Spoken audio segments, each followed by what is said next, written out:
Hey gang, welcome. It's Dave Nitzel coming to you from my home office here in Atlanta. You may know me from Barmetrix. You may know me from our book, The Bar Shift. And we have an upcoming book coming out that we're super excited about called Hospitality DNA. More on that at a future date.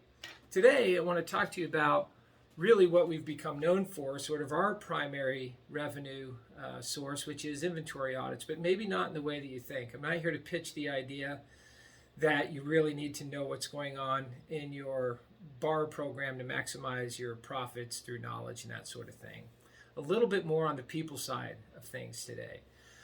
I had a really interesting conversation this week with a client who's considering whether or not they should make a change to doing inventory themselves versus using our services, which is occasionally a conversation that we need to have. It's natural for, especially this time of year. The accountant will look at the books and say, hey, we spent this much money with Barmetrix. Can't we just do that ourselves? What do we pay a general manager for? Isn't that why we have a bar manager? We could put all that money back to the bottom line. Of which all of those statements are incorrect, right? And I'm willing to have the argument with you, that's fine. But here's my business case as to why I call those a poor thought process, let's say. First is, in this day and age, I can't turn on my PC or my phone without getting a notification of somebody doing a video about staffing and retention. Everyone's on the staffing and retention train right now. Everyone's got their best guidance as to how to hire, attract, and retain talent, especially for our industry. It's a problem in business at large, but it's a real problem for us. In that, I start to think about, look, what do we want a general manager doing? Or what do you want a bar manager doing? What are they responsible for at their core? When you hire them, what are you thinking? We're thinking take care of the guest, keep us staffed, manage the staff, train the staff, schedule the staff. Perhaps you're doing ordering. Perhaps you have technology that's doing some of that for you, which is also available, and I advocate for. A level of cleanliness, a level of compliance. There is a whole host of really big things that we hire general managers for, not the least of which too are profitability and P&L management and the like. Inventory too, right? So think about all the things that we're asking of this person. It's a lot. Then at the same time, we're also saying, and look, you're probably going to have to work nights and weekends. How do you love that gig? Doesn't sound awesome. On top of that, let's go back to our accountant. Isn't that what we hire a general manager for? Isn't that what we hire a bar manager for? So then after the nights and the weekends, they can come in at 6 a.m. Monday morning and count all the bottles and all the kegs and everything in the venue, which they give a half-hearted effort towards because no one really wants to be doing that. They're not experts at counting stuff. They're experts at giving an experience and managing the team. And that's where outsourced inventory comes in. Not just from a data perspective, but from an employee satisfaction perspective. Yes, your bar manager and your general manager need to be in tune, very in tune with what the execution level of the bar is, what's missing from a variance, what's moving, what the margins are, how stocked am I, what's my overstock position, and all these things.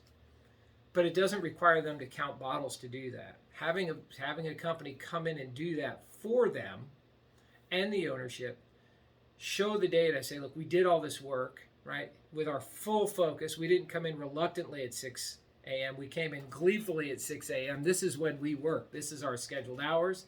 This is what we do for a living. This is what we crush. Here's your data.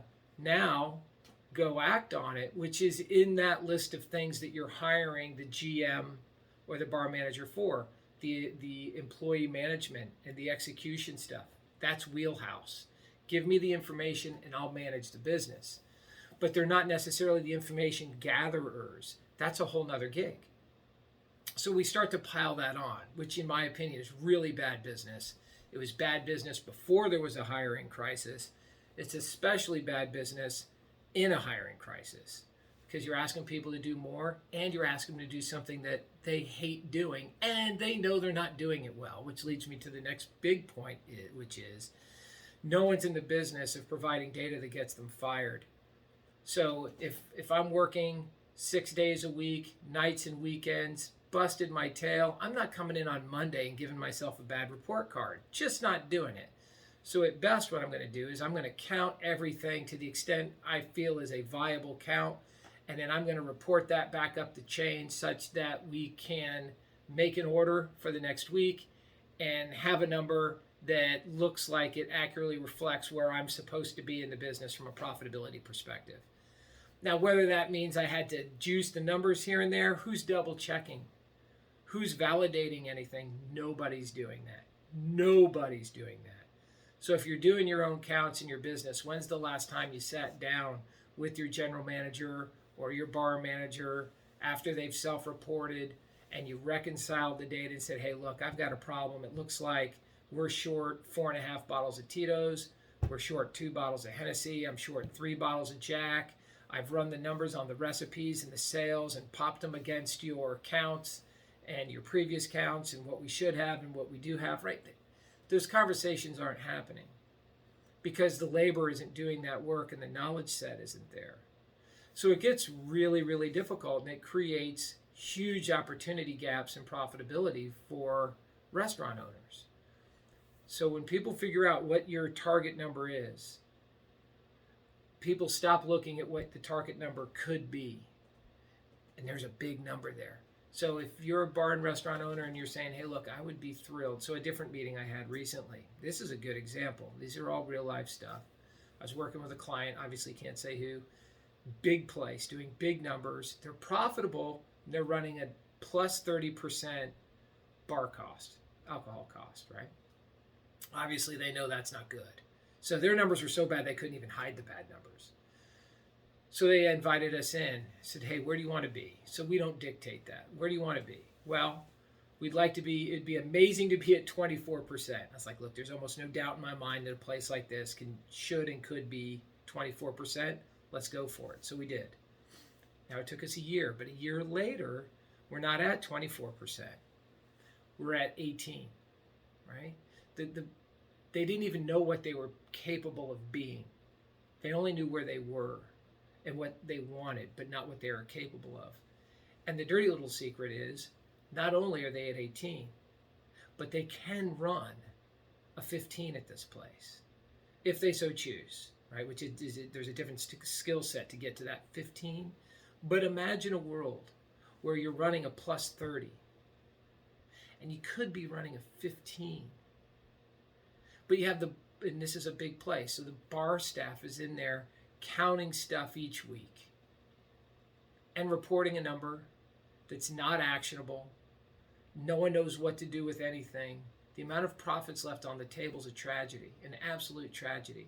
And the amount of money and profits that you could generate and then put back into the business in the form of better incentive programs, bonus programs, paying people more money, whatever you need to do to become a more compelling place to work so you can eliminate that. Like all that good advice you're getting requires some version of bandwidth, thought leadership, and money.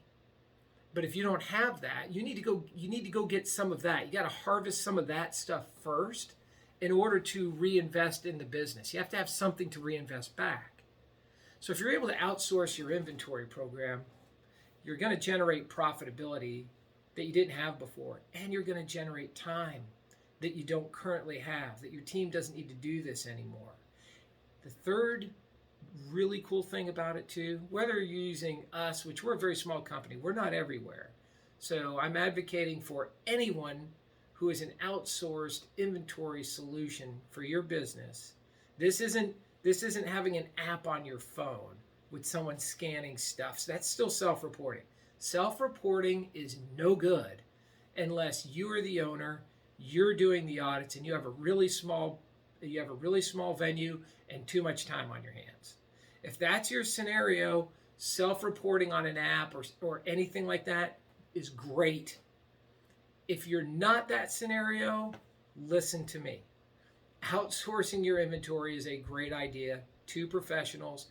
It should pay for itself. That doesn't mean every professional, not all professionals are equal, but you get money back in your pocket. You get time back in the business, and you're creating a more compelling place to work for your leadership team where they don't want to be doing this.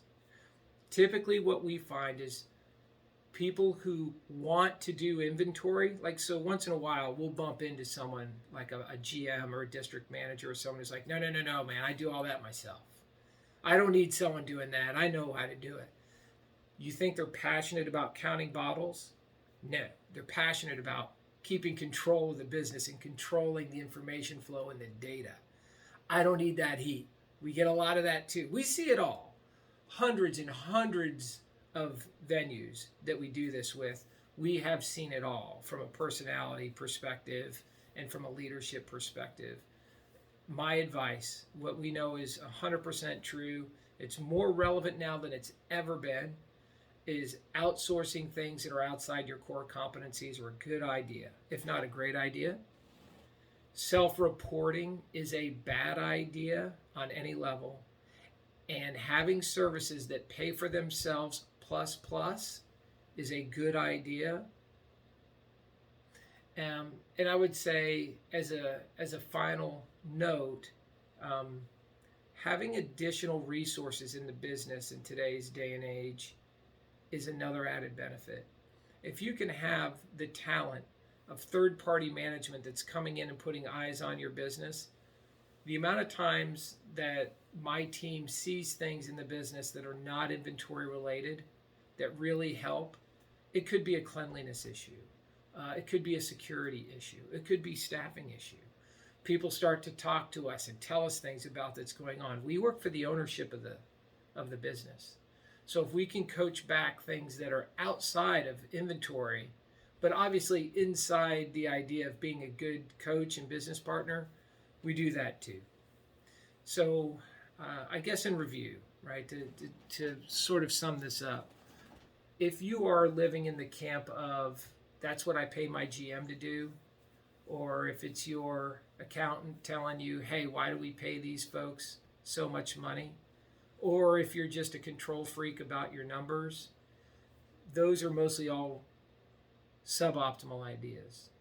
I would challenge you to think about bringing talented people in, bringing in people who are more talented at doing work that you're trying to do yourself, bring in people that create a more compelling place to work for your leadership team, and bringing in people all the while that service pays for itself in spades and drives meaningful information into your business is an epically good idea.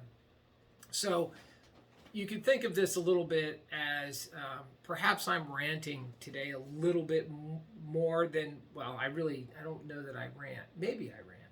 I don't think I rant, but perhaps I am, right? This would be my version of a rant today, is around inventory management and how you think about that process and how you think about resources to provide that, and giving you some really good options around improving the compelling place to work status of your business. So I hope you found that helpful.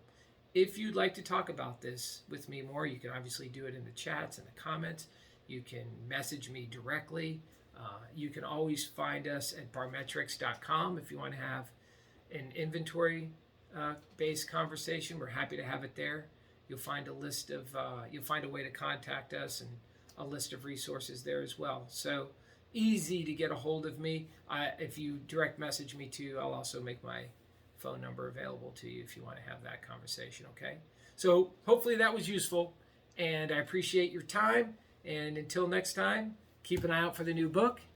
Have you got the bar shift yet? If not, what are you waiting for? Like and subscribe. Take care, my friends.